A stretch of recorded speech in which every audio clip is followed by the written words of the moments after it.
আপনাদের মজার ঘটনা শোনা আছে না হাদিসে, যে সাহাবায়ে কেরামগণ একটা দল রাস্তা দিয়ে হেঁটে হেঁটে যাচ্ছিলেন, ওনাদের কাছে খাদ্য খাবার কিছু ছিল না, সব শেষ। হ্যাঁ, খুব টেনশনে পড়লেন। হঠাৎ করে একটা লোক চলে এলো, এসে বলছে যে তোমাদের ভিতরে কি কেউ কোনো দোয়া জানো? আমাদের মহল্লার একটা লোককে সাপে কামড়িয়েছে, যদি তোমরা কেউ এই দোয়া জানো, সাপে কাটা রোগীকে ভালো করতে পারো। তখন সাহাবায়ে কেরামগণ বললেন, যদি ভালো হয়ে যায় বা আমাদের ভিতরে কেউ একজন জানে, বলছে যদি তোমরা জানো আর ঝাড়ফুঁক করো, তাহলে আমাদের পক্ষ থেকে তোমাদের খাদ্যের ব্যবস্থা করে দেওয়া হবে। এই হাদিসের গল্প শোনেননি? এটা হাদিস। গেলেন, গিয়ে কি পাঠ করলেন? সূরা ফাতিহা পাঠ করলেন, সাপে কাটা রোগীকে ঝাড়ফুঁক করলেন, রোগী ভালো হয়ে গেল। আমার এটা খুব আফসোস হচ্ছে, আমিও সেই দলের একজন।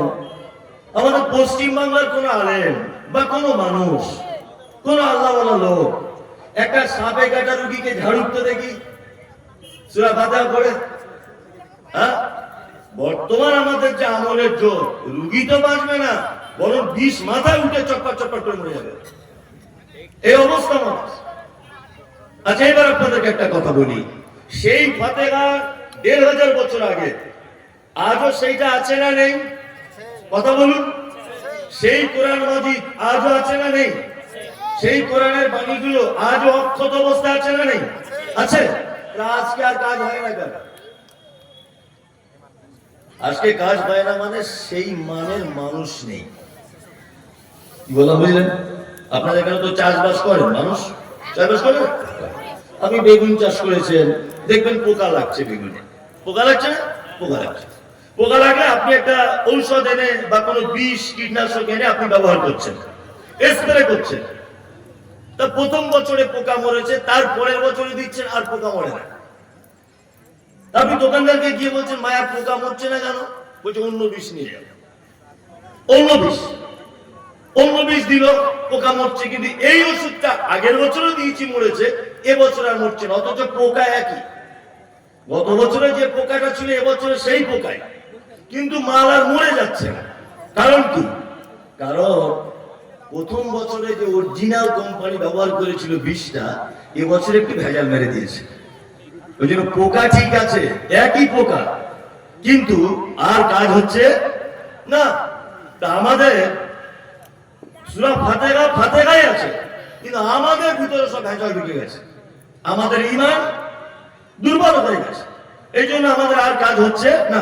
তবে এরপরেও বলবো, কিছু আল্লাহওয়ালা মানুষ আছে, অবশ্যই আছে, যারা এখনো পর্যন্ত কোরআনের আয়াত দিয়ে কোন মানুষ, অসুস্থ মানুষকে ঝাড়ফুঁক করলে ইনশাআল্লাহ কাজ হবে, ইনশাআল্লাহ কাজ হবে।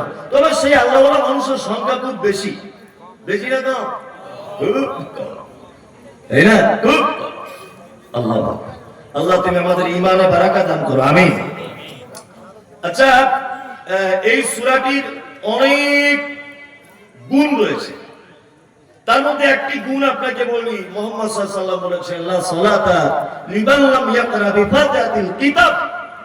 কোন সালাত হয় না, ফরজ বলুন, সুন্নত বলুন, নফল বলুন, জানাজা বলুন, ইস্তিসকা বলুন, আপনার যাই কিছু বলুন, যত রকমের নামাজ বা সালাত আমরা দেখতে পাই বা সালাত আদায় করি, কোন সালাত সূরা ফাতিহা ছাড়া হবে না, হবে না।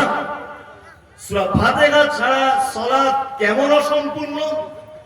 ছাগলের বাচ্চা মায়ের পেট থেকে বার হয় ওই 6 মাস থাকার পরে, তাই না? তারপর মায়ের পেট থেকে বার হয়। আচ্ছা বলুন তো, কোনো বাচ্চা ছাগল তার মায়ের পেট থেকে যদি 3 মাসে ডেলিভারি হয়, তাহলে ওই বাচ্চাটাকে আর বাঁচানো যাবে? যাবে? যাবে না। ওটা অসম্পূর্ণ বাচ্চা। দেখতে পাওয়া যাবে তার কান রেডি হয়নি, তার হাত রেডি হয়নি, তার চোখ রেডি হয়নি, তার পা রেডি হয়নি। এরকম হবে কি হবে না? হবে।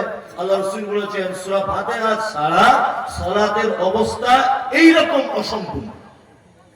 তাহলে আমরা ইনশাআল্লাহ সূরা ফাতিহা দিয়ে সালাত আদায় করব বা আমরা আদায় করি। চলুন, এই সূরার প্রথমে আল্লাহ সুবহানাহু ওয়া তাআলা কি বলছেন, এবার আয়াতটা শুরু করি। 1, আলহামদুলিল্লাহি, বলুন, রাব্বিল আলামিন। সমস্ত প্রশংসা কার? আল্লাহ। তিনি রব, অসংখ্য জগতের তিনি মালিক। এই যে আলহামদুলিল্লাহ, আল্লাহু আকবার, এই আলহামদুলিল্লাহ শব্দটার ওজন বুঝুন তো। আচ্ছা, কিয়ামতের মাঠে নেকি গণনা করা হবে না নেকি ওজন করা হবে? ওজন করা হবে। আলহামদুলিল্লাহ আপনারা তো বলতে পারছেন নেকি ওজন করা হবে। তার মানে বুঝতে পারা যায় নেকির কম বেশি ওজনের ব্যাপার আছে, তাই না? আছে। মুহাম্মদ সাল্লাল্লাহু আলাইহি ওয়াসাল্লাম তিনি বলছেন আলহামদুলিল্লাহ তামলাল মিজান। কেউ যদি দিনের রাতের কিছু অংশে আলহামদুলিল্লাহ শব্দটা যদি ব্যবহার করে, তাহলে তার কিয়ামতের দিনে মিজানের পাল্লাটা অর্ধেক নেকির দিকটা ভারী করে দেওয়া হবে। বললাম বুঝলেন? এই দেখুন, আপনাকে একটা জিনিস দেখাই। এটা ধরে নেন মিজানের পাল্লা। এটা কি? মিজানের পাল্লা। এইদিকে গোনা রাখা হয়েছে সুদ খাওয়া। সুদ তো বেঙ্গানের এলাকার মানুষ খায় না, আমি এটা বাদই দিলাম, ও পাপ আমাদের কারো নেই, আছে? আচ্ছা, সুদের পাপ, ব্যভিচারের পাপ, আপনার জমি ফাঁকি দেওয়ার পাপ, যত পাপ আপনার এই দিকটা তোলা হয়েছে ধরে নেন। এখন এই দিকটা ওই গুনার কারণে একদম পাল্লা এরকম হয়ে আছে। কি বললাম বুঝলেন? এখন কিয়ামতের দিন আপনার এই দিকে নেকিও তোলা হচ্ছে। এই মহসিনিয়া শিশু মাদ্রাসায় দান করা, জলসা শোনা, সালাত আদায় করা, জানাজা পড়া, যাকাত দেওয়া, সব রকমের নেকি এই দিকটায় তোলা হচ্ছে। কিন্তু আপনার নেকির থেকে গুনাহটা এত ভারী, এত ভারী, এত ভারী যে আপনার নেকিটা তুলতে পারছে না, মানে গুনাহটাকে তুলতে পারছে না। আল্লাহ রাসূল সাল্লাল্লাহু আলাইহি ওয়াসাল্লাম বলেছেন আলহামদুলিল্লাহ তামলাল মিজান। যদি মিজানের পাল্লায় আলহামদুলিল্লাহ নেকিটা যদি তুলে দেওয়া হয়, তাহলে নেকির দিকটা অর্ধেক ভারী করে দেওয়া হয়। আমরা আলহামদুলিল্লাহ বলি তো সারাদিনে। হ্যাঁ ভাই, কেমন আছেন? কি বলতে হবে? ওটা আমরা বলি না। আমরা কি বলি? বুঝি না, আপনার দুয়ায় আল্লাহর রহমতে ভালো আছে। দেখবেন বেশিরভাগ মানুষ কেমন আছেন ভাই? আপনাদের দুয়ায় আল্লাহর রহমতে ভালো আছে। বলছি কি বলছেন? আজকে আমি ওখানে বসে আছি, একজনকে জিজ্ঞেস করছি ভাই কেমন আছেন? বলছে আপনাদের দুয়াতে খুব ভালো আছে। ওকে আমি জীবনেই চিনি না, আমি ওই লোকটাকে জীবনেও চিনি, তাই আমি ওনার জন্য দোয়া করতে যাবো। আর কবেই বা দোয়া করেছি ওনার জন্য যে আল্লাহ ওই লোকটাকে ক্ষমা করে দাও? কবেই বা দোয়া করেছি? এটা একটা ভুল শব্দ আমরা ব্যবহার করি। কোন মুসলিম, আপনি একজন মুসলিম হিসাবে এসে আপনাকে সালাম দিল, ওয়ালাইকুম আসসালাম রাহমাতুল্লাহ, ভাই আপনি কেমন আছেন? আলহামদুলিল্লাহ। আপনার দুয়াতে আল্লাহর রহমতে ভালো আছি, এই কথাটার ভিতরে একটু কেমন কেমন গন্ধ পাওয়া যায়। তার মানে বোঝা যায় যে আপনি যদি দোয়া না করতেন তাহলে মনে আল্লাহ রহমত করতো না। অথচ আমি কোনোদিনই দোয়া করিনি। কথাটা এরকম না? এরকম। নাম্বার 2, আলহামদুলিল্লাহ মানে সমস্ত প্রশংসা কার? আল্লাহ। আপনাকে এবার আমি আর একটা জিনিস বুঝাই। আরবিতে কিছু কিছু শব্দ সাধারণ মানুষও ব্যবহার করে, আলেম ওলামারাও আমরাও ব্যবহার করি। যেমন আমরা বলি শুকরিয়া, ভাই শুকরিয়া বলে না? শুকরিয়া শব্দ ব্যবহার করি কি করি না? কেউ কিছু দিল শুকরিয়া বলি কি বলি না? বলি। বাংলাতে দুটো শব্দ ব্যবহার করি আমরা। 1 ধন্যবাদ, 2 আপনার প্রতি আমি চিরকৃতজ্ঞ। ধন্যবাদ আর কৃতজ্ঞ দুটো শব্দ ব্যবহার করি কি করি না? করি। আর আরবিতে কৃতজ্ঞর বাংলা আরবি অর্থ, কৃতজ্ঞতার আরবি অর্থ আলহামদ বা হামদ, আর শুকরিয়া বাংলা অর্থ কি? ধন্যবাদ। আল্লাহ সুবহানাহু ওয়া তাআলা অত্তর আয়াতে শুরুতে শুকরিয়া শব্দ ব্যবহার না করে আলহামদ শব্দ ব্যবহার করছেন কেন? মানে আমি অবাক হই যে পবিত্র আল কোরআনে যে শব্দগুলো দিয়ে সাজানো হয়েছে, এইগুলো মোটামুটি কিয়ামত পর্যন্ত যদি কেউ গবেষণা করে তাই ভুল ধরার কোনো লাইন নেই। কোনো লাইন আছে না। আর আমরা মানে মুসলিমরা তো মানে একটু বড্ড বেশি বোঝে, অনেক সময় বেশি বোঝে না। আমরা অনেক আজে বাজে প্রশ্ন করি। কি প্রশ্ন? আমরা প্রশ্ন করি হুজুর আগের দিনে আমরা পড়েছি আলিফ জবর আ বে জবর বা তে জবর তা সে জবর সা, এরকম ছোটবেলায় পড়েছি না আলিফ বে তে সে। এখন ওটা ঘুরিয়ে কি হয়েছে? আলিফ বা তা সা জিম হা থ, এরকম হয়েছে না? সব জায়গা প্রশ্ন। আগে তাহলে সব আমরা ভুল করেছি আর এখন সব ঠিক বলছে, কি বলছে না? অথচ আমরা কোনোদিন মাস্টার মশাইদের প্রশ্ন করি না, করি? কোনোদিন করি না। এই দেখুন আপনাকে একটা জিনিস দেখাই, আ ও আ হস্যই দীর্ঘই, এই বর্ণের ভিতরে শেষের দিকে ওই বাংলা নয়ের মতো একটা অক্ষর আছে, ওটার নাম কি? লি। তারপরে আপনারা সবাই পড়েছেন লি। কালিয়া চকের লিচু, আচ্ছা বানানটা কি দিয়া হবে? হ্যাঁ, লয় হস্যি চয় হস্যু। আপনি কোনদিন মাস্টারকে বলেছেন যে এটা লি দিয়ে হলো না কেন? লিচু বানানটা তো লি দিয়ে হওয়া দরকার, তা ল দিয়ে কেন হলো? এটা কোনদিন কেউ জিজ্ঞেস করে না, করে? করে না। অথচ মৌলভী সাহেবরা, হাফেজ সাহেবরা একটা অক্ষর যদি এদিক ওদিক করে দেয় ঝামেলা হয়ে গেল, সাথে সাথে ফাইটিং। আলিফ জবর কি হয়?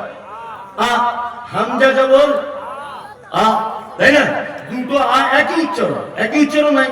তাহলে আল্লাহ সুবহানাহু ওয়া তাআলা দুটো আই তো ব্যবহার করছেন, কোথাও আলিফ দিয়ে ব্যবহার করছেন, আবার কোথাও হামজা দিয়ে ব্যবহার করছেন। খুব ভালো বাংলা হচ্ছে কোথায় গিয়েছিলে, এটা হচ্ছে ভালো বাংলা, তাই তো? আচ্ছা আপনাদের মুর্শিদাবাদে পাড়া গ্রামের মানুষ কোথায় গিয়েছিলে, এইটাকে গ্রাম্য ভাষায় কি বলে? কইটি গেছিলে, এটা হচ্ছে ঠিক। কইটি গেছিলে, একদম চাচাজি ঠিক কথা বলেছেন। এটা বলে কি বলে না? বলে। আচ্ছা বলুন, কোথায় গিয়েছিলে আর কইটি গেছিলে, এই দুটো একই না আলাদা? একই, এর মানে একই বোঝায়, কিন্তু বলতে গিয়ে একটু আলাদা। মুহাম্মদ সাল্লাল্লাহু আলাইহি সাল্লামের কাছে কোরআন অবতীর্ণ করা হয়েছে, আল্লাহ রাসূল কখনো তায়েফে গেছেন। খুব বোঝার চেষ্টা করবেন, এগুলো খুব জ্ঞান গর্ব আলোচনা। কিন্তু আল্লাহ রাসূল কখনো তায়েফে গেছেন, এইখানে বলে কুঠি গিয়েছিলে, নদিয়ার লোক বলে কুঠি গেলি, কি বলা বুঝলেন না? 24 পরের লোক বলে কোথায় গেলি। এরকম এলাকা ভিত্তিক ব্যাপার আছে। যে এলাকায় যে শব্দ চলতো, কোরআন অবতীর্ণ হয়েছে ঠিক সেইভাবে। তায়েফের মাটিতে যে শব্দটা হামজা দিয়ে ব্যবহার করা হতো, ওই শব্দটায় মক্কাতে এসে আলিফ ব্যবহার করা হতো। যে শব্দটা অমুক জায়গায় হামজা দিয়ে ব্যবহার হতো, ওই শব্দটায় আরেকটা জায়গায় আলিফ দিয়ে ব্যবহার করা হতো। এই কারণে এইগুলো সামান্য ডিফারেন্স হয়েছে। আমরা পাবলিকেরা প্রশ্নের পর প্রশ্ন, প্রশ্নের পর প্রশ্ন, অথচ কোনোদিন মাস্টার মশাইকে আমরা কোনো প্রশ্ন করি না। আপনি স্কুলে যান, আজকে কোনো সরকারি স্কুলে যান, ক্লাসরুম গুলো ভাগ করা আছে ভি ভি আই, এরকম এক্স দিয়ে ডবল ওয়ান আছে না নেই? আছে। এটা কোন ভাষা?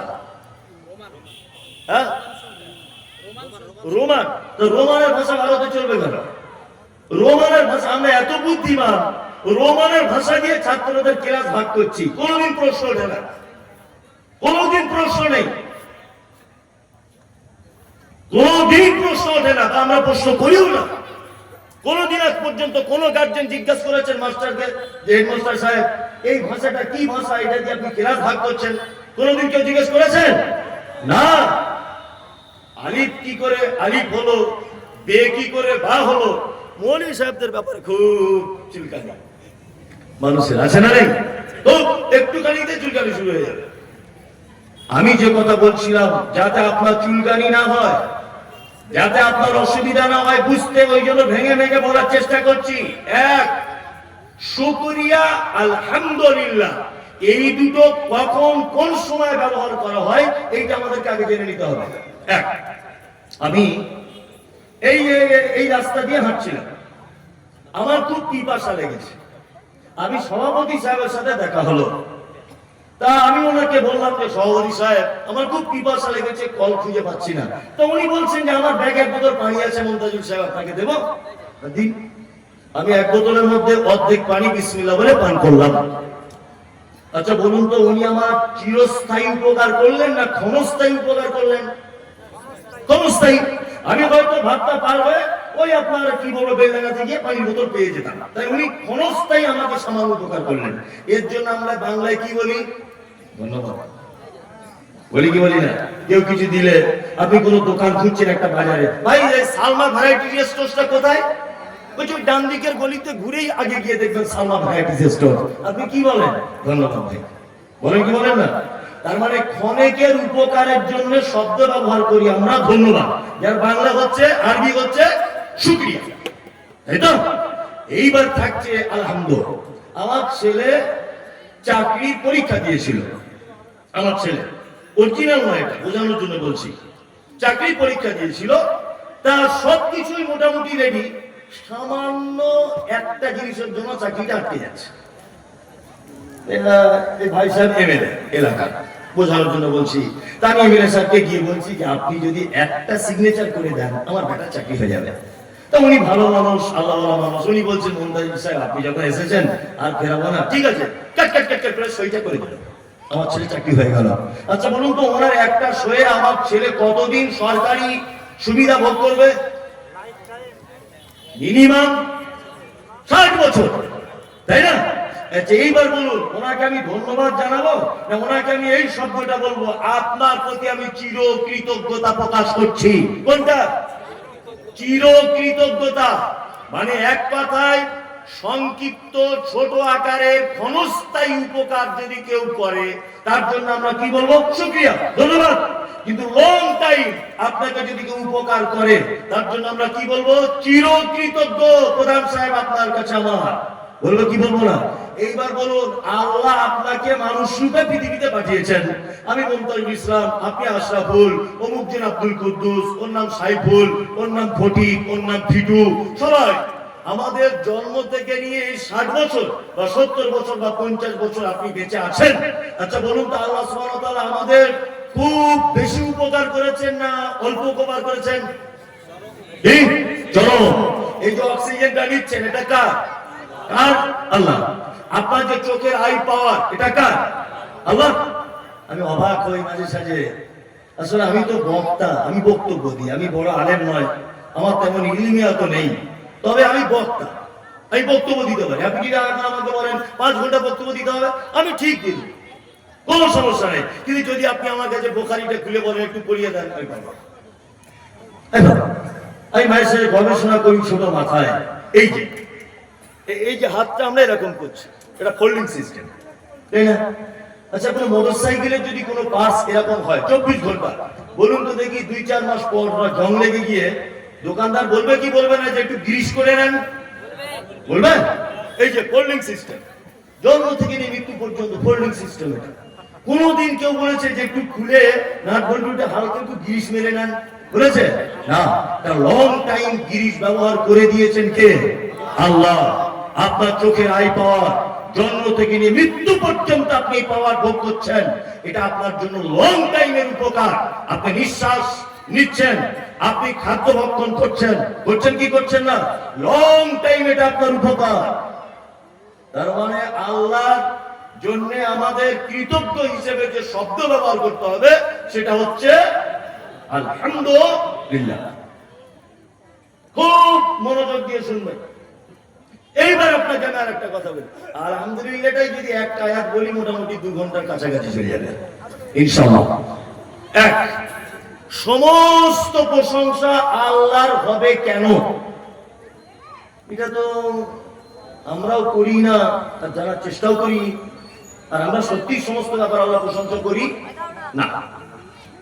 আমি একটা ফার্নিচারের মিস্ত্রি, সুতোর মিস্ত্রি আমি।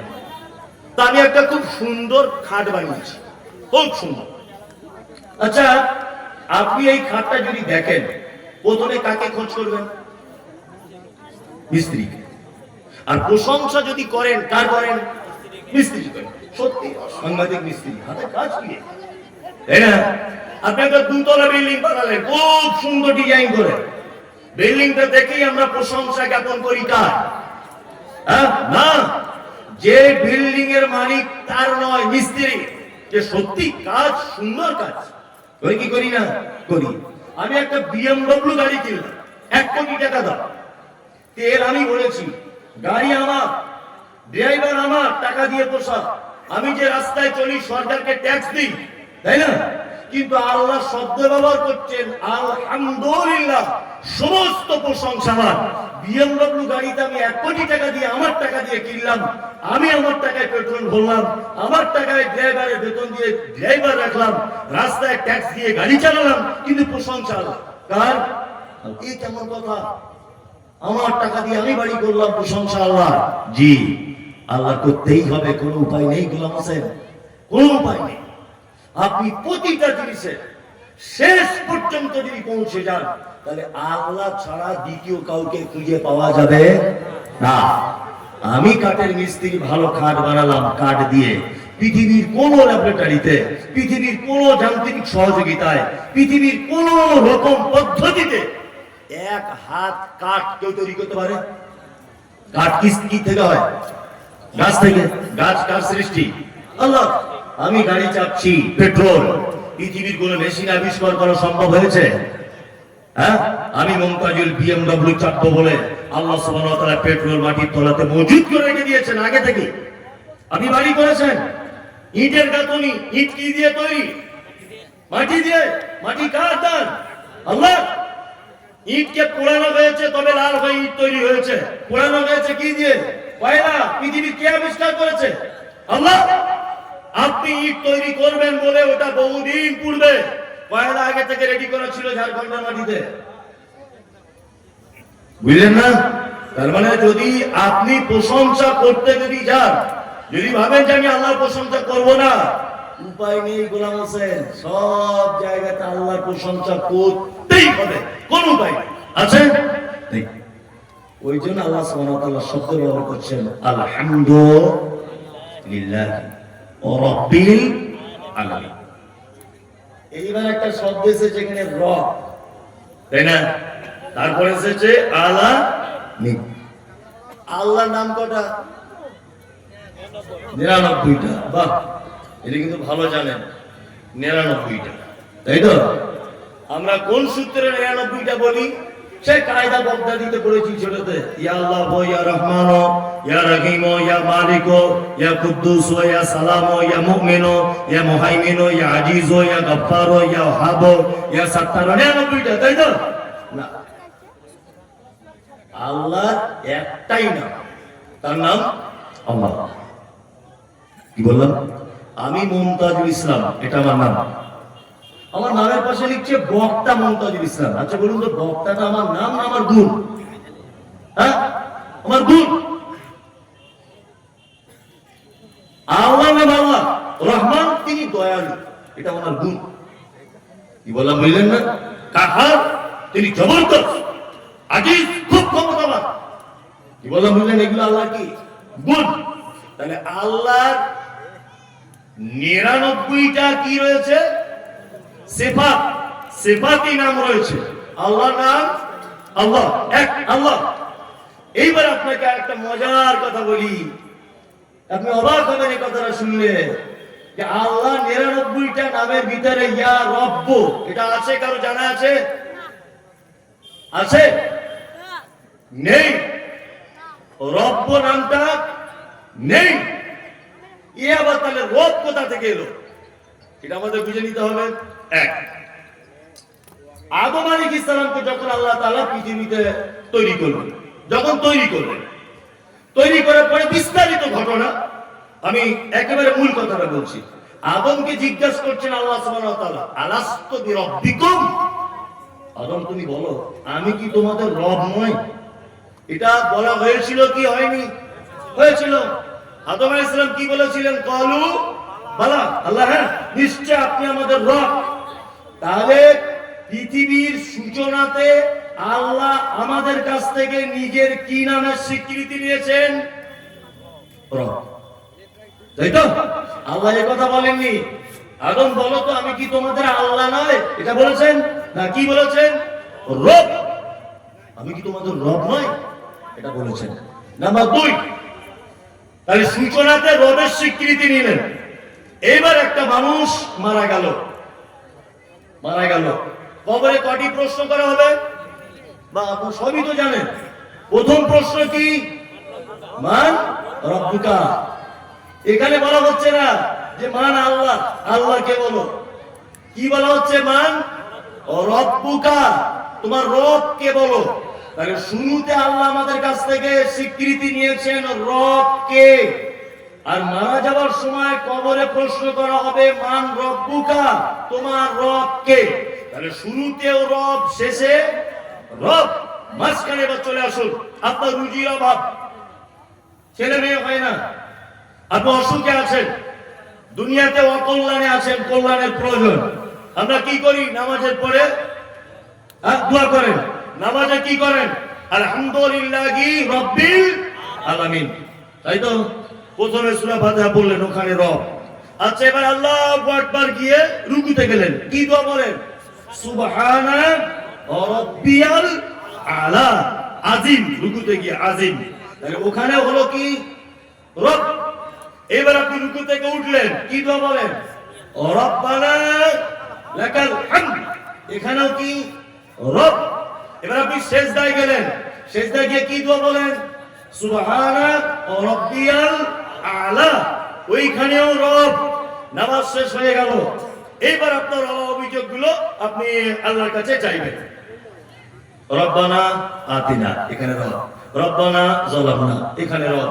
পবিত্র আল কোরআনে যত দোয়া, অর্থাৎ বান্দাকে যত জায়গায় আল্লাহ বলেছে অভাব অভিযোগের জন্য, আমাকে যখন তোমরা ডাকবে আমার নাম রব দিয়ে আমার কাছে প্রার্থনা করো। বুঝতে পারছেন কি বলছি?